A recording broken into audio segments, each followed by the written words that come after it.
Hi guys, welcome to Cricket Chat with Venkatesh. India Sri Lanka second test match second day రోజున India commanding పొజిషన్లో ఉంది. First day రోజున నేను నిన్న చెప్పాను అంత హ్యాపీగా లేదు సిచ్యుయేషన్, అంటే అనుకున్నట్టుగా జరగలేదని చెప్పి. కానీ second day when totally in our way, మనం అనుకున్నట్టుగానే జరిగింది. వర్షం వల్ల జరిగిన చిన్న చిన్న ఇంటరప్షన్స్ మినహాయిస్తే I think India will be extremely satisfied second day విషయంలో. ఎందుకంటే నిన్న కూడా మనం చెప్పుకున్నాం 500 రన్స్ టార్గెట్ కావాలి, 500 రన్స్ చేయాలి ఫస్ట్ ఇన్నింగ్స్లో. ఆ 500 వచ్చింది, 503 చేసి ఫర్ 9 వికెట్స్ డిక్లేర్ చేశారు. తర్వాత ఆట ముగిసే లోపల 3 ఓవర్లు కొంచెం కాంట్రవర్షియల్గా జరిగింది. ఎందుకంటే లైట్ అంత ఎక్కువగా లేదు ఆ టైంలో. శ్రీలంక లాస్ట్ 2 వికెట్స్, అంటే ఒకటి అది నైట్ వాచ్మెన్ కావచ్చు, ఏదైనా సరే 2 వికెట్లు కోల్పోయింది. శ్రీలంక డెఫినెట్గా ఫుల్ డిఫెన్స్లో పడింది. బట్ ఇండియా చాలా బాగా కన్సాలిడేట్ చేశారు thanks to these 2 keepers, Dhruv Jurel and Rishabh Pant. ఇద్దరు కలిసి 112 రన్స్ యాడ్ చేశారు. ఆ పార్ట్నర్షిప్ ఆల్మోస్ట్ ఇండియాని డ్రైవర్ సీట్లో కూర్చోబెట్టి పట్టు బిగించేశారు కంప్లీట్గా.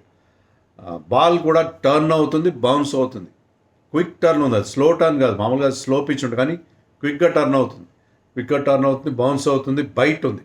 బైట్ అనేది ఇంపార్టెంట్. అంటే టర్న్ కంటే కూడా కొన్నిసార్లు ఆ నిప్ అంటే మనం మామూలుగా ఆ నిప్, ఆ బౌన్స్, అది చాలా ఇంపార్టెంట్. ప్రతి బాల్ టర్న్ కావట్లేదు, ప్రతి బాల్ టర్న్ కాకూడదు కూడా. అకేషనల్ బాల్ టర్న్ అయితేనే బ్యాట్స్మెన్ మైండ్లో ఒక డౌట్ ఉంటుంది. సో డెఫినెట్గా there is lot for the spinners on the pitch. And Sri Lanka spinners disappoint చేశారు, మన బ్యాట్స్మెన్ బాగా ఆడారు. ముఖ్యంగా Dhruv Jurel played a gem of a నాక్. ఎందుకంటే ధ్రువ్ జురెల్ నెంబర్ 7లో ఆడుతున్నాడు. నెంబర్ 7లో ఆడే ఒక బ్యాట్స్మెన్ ఎంత సాలిడ్గా ఆడుతుంటే మనకి ఇంకా వర్రీ ఏముంటుంది చెప్పండి. మీ నెంబర్ 3 బాగా ఆడుతున్నాడు, నెంబర్ 7 బాగా ఆడుతున్నాడు. శుభ్మన్ గిల్, రిషబ్ పంత్, జడేజా, జైస్వాల్, రాహుల్. సో ఇప్పుడు మన బ్యాటింగ్ లైనప్ మనం కొంచెం బెంగ పెట్టుకున్నాం. ఏంటబ్బా మన బ్యాటింగ్ బాగా సబ్ కాంటినెంట్లో సరిగ్గా ఆడలేదని. కానీ శ్రీలంక టూర్లో మనకి ఆ అష్యూరెన్స్ దొరికింది. మంచి నెంబర్ 3 దొరికాడు, నెంబర్ 7 దొరికాడు, మంచి నెంబర్ 7. వీళ్ళిద్దరు కూడా విషయంలో డౌట్ ఉంది. మనం ఏమైనా ప్లేస్లు డౌట్ ఉన్నాయనుకుంటే సాయి సుదర్శన, దేవదత్ పడిక్కల్, జురెల్లా, కాకపోతే సర్ఫరాజా, ఇలాంటి డౌట్సే మనం అనుకున్నాం.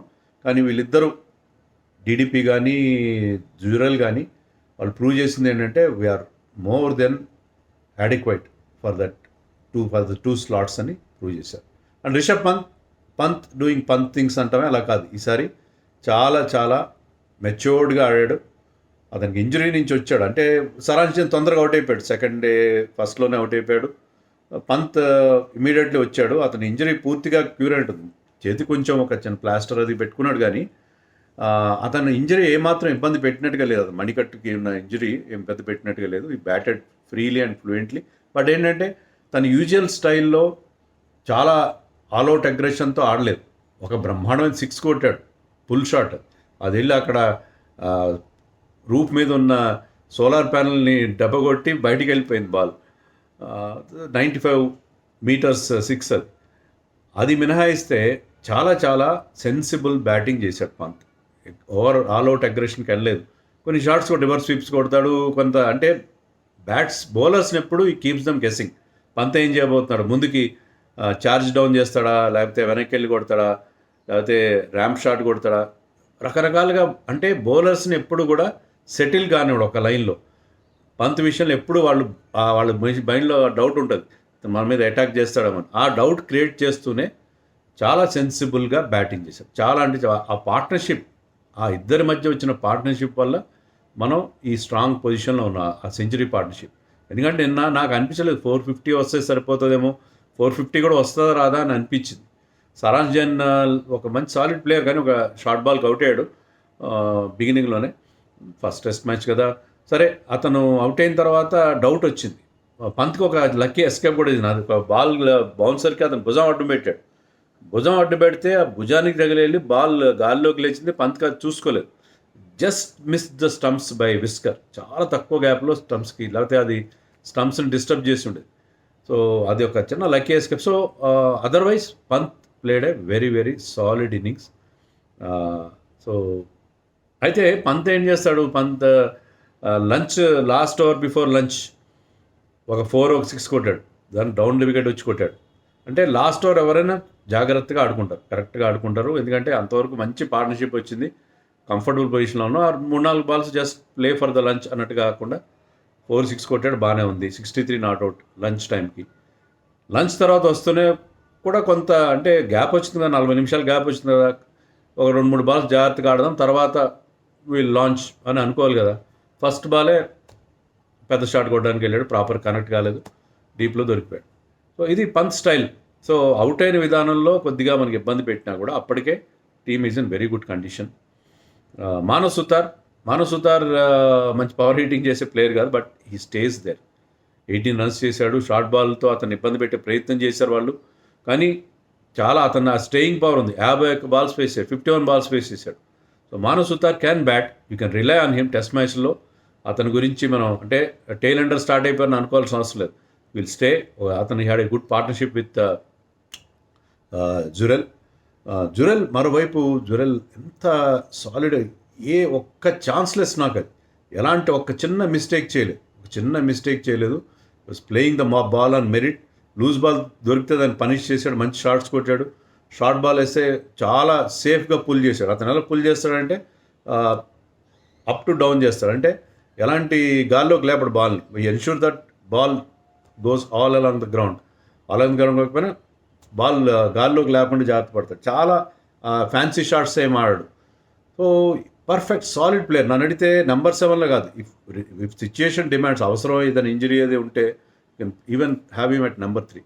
అంత solid. New ball actually he played in the morning, the new ball, అది only 5 years old. So new ball బాగా ఆడతాడు. ఏదైనా పేస్ కానీ స్పిన్ కూడా బాగా ఆడాడు ఈ సిరీస్లో.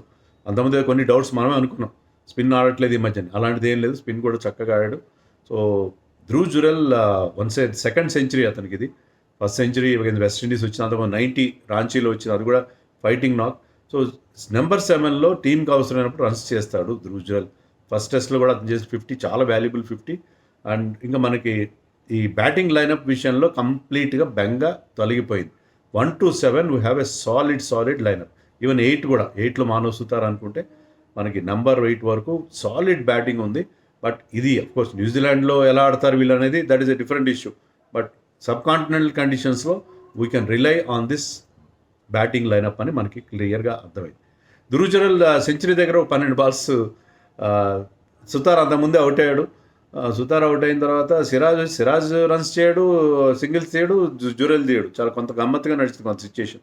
జురెల్ 12 బాల్స్ ఫేస్ చేశాడు. కొంత సెంచరీ దగ్గర కొంచెం నర్వస్ 90s కనిపించినాయి. బట్ ఆ 12 బాల్స్ తర్వాత ఆ సెంచరీ వచ్చింది. ఆ సెంచరీ చేసే రన్ కూడా చాలా రిస్కీ సింగిల్ తీసుకున్నాడు. డైరెక్ట్ హిట్ కొట్టుంటే 99 దగ్గర వెళ్ళిపోయింది అవడానికి. లక్కీలీ ఈ ఫినిష్ ఈస్ 100, అండ్ లక్కీలీగా డిజర్వింగ్లీ ఫినిష్ ఈస్ 100. అంత మంచి నాక్ సెంచరీ కాకపోతే చాలా బాధ అనిపించింది. Extremely good knock. So Padikkal and Jurel సెంచరీస్తో మనం 500 చేయగలిగాం. లాస్ట్లో ప్రసిద్ధ్ కృష్ణ బౌండరీ కొట్టి మనకి 503 ఇచ్చాడు. 503 అయిన తర్వాత లైట్ విషయంలో అంపైర్స్ కంటే కూడా గ్రౌండ్స్మెన్ ముందుగానే, అంటే చాలా డార్క్ క్లౌడ్స్ వస్తున్నాయి. వాళ్ళు ఏంటంటే తొందరగా కవర్స్ తీసుకురావడానికి, మన ఇండియన్ ప్లేయర్స్ ఏం చేశారంటే వర్షం పడకపోయినా ముందే కవర్స్ కప్పేశారు. మన వాళ్ళు గ్రౌండ్లోనే ఉన్నారు, గ్రౌండ్లో ఉండి ఆడతారు కదా, వాలీబాల్ ఫుట్బాల్ ఆడడం మొదలుపెట్టారు. ఎందుకంటే they putting pressure on umpires. ఇంకా కండిషన్స్ బాగానే ఉన్నాయి. తర్వాత మళ్ళీ ప్లే రెజ్యూమ్ అయినప్పుడు అంపైర్స్ లైట్ అంత ఎక్కువగా లేదు. మామూలుగా మనం గాల్లో చూసిందంటే గాల్ స్టేడియంలో అక్కడ మీకు ఈవినింగ్ 6 దాకా, మామూలుగా సబ్ కాంటినెంట్ 6 దాకా ఆడడం అనేది ఎప్పుడు ఉండదు ఎక్కడ, కానీ 6 దాకా ఆడే పరిస్థితులు అక్కడ కనిపించినాయి. Because light was so good. కానీ ఇక్కడ ఏంటంటే బాగా డార్క్ క్లౌడ్స్ ఉండడం వల్ల డార్క్నెస్. బట్ అంపైర్స్ వాళ్ళు సొంతంగా డిసైడ్ చేయరు. ఆ లైట్ మీటర్ని వాళ్ళు స్టంప్స్ మీద పెట్టి, అంటే ఆ స్టంప్స్ లెవెల్లో లైట్ మీటర్ పెట్టి ఆ రీడింగ్ని బట్టి వాళ్ళు డిసైడ్ చేస్తారు whether to continue play or not. But Sri Lanka batsmen not at all happy, light సరిగ్గా లేదు అని చెప్పి వాళ్ళు గొడవ చేశారు. అలాగే ఉదార అవుట్ అయిపోయాడు ప్రసిద్ధ్ కృష్ణ బౌలింగ్లో. నైట్ వాచ్మెన్గా ప్రభాత్ జయసూర్య వచ్చాడు. ప్రభాత్ జయసూర్యకి మానవ్ సుతార్ ఏం చేశాడు, చాలా తెలివిగా ఈ డిడ్ నాట్ బౌల్ స్పిన్, ఈ బౌల్డ్ సీమప్. కాస్త ఫాస్ట్గా ఈ బౌల్డ్ సీమప్, ఎందుకంటే టర్న్ కోసం చూడలేదు, సీమప్ చేశాడు. బ్యాట్స్మెన్ విజన్ అంత క్లియర్గా ఉండదు న్యూ బాల్ అని చెప్పి 2 సార్లు hit him on the pads. First time umpire not out ఇచ్చాడు, అది ball missing the stumps, correct decision. Ehsan Raza is been excellent last test and this test. కానీ సెకండ్ టైం అది మోర్ ఫుల్లర్ డెలివరీ ఫ్రంట్ ప్యాడ్కి తగిలింది, అది క్లియర్గా అంపైర్స్ కాలేదు అని ప్రభాస్ జయసూర్య వాజ్ లివిడ్. ఎందుకంటే లైట్ సరిగ్గా లేకుండా మమ్మల్ని ఆడించారు అని చెప్పి.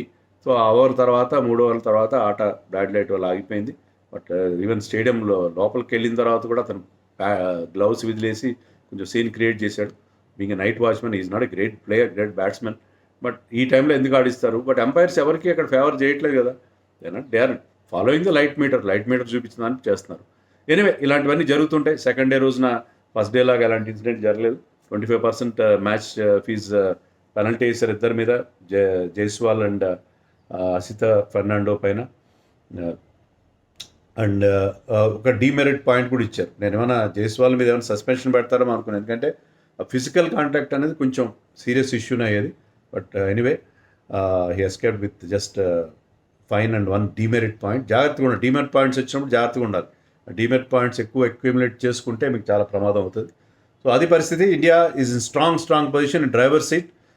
వర్షం ప్రమాదం లేకపోతే రిమైనింగ్ 3 డేస్లో 2 డేస్ చాలు మనకి. 2 డేస్లో I think will pack Sri Lanka అని అనుకుంటున్నాను. సో 2-0 అవ్వడానికి ఇండియా సిద్ధంగా ఉంది, ప్రొవైడెడ్ వెదర్ నుంచి అలాంటి ప్రాబ్లం లేకపోతే.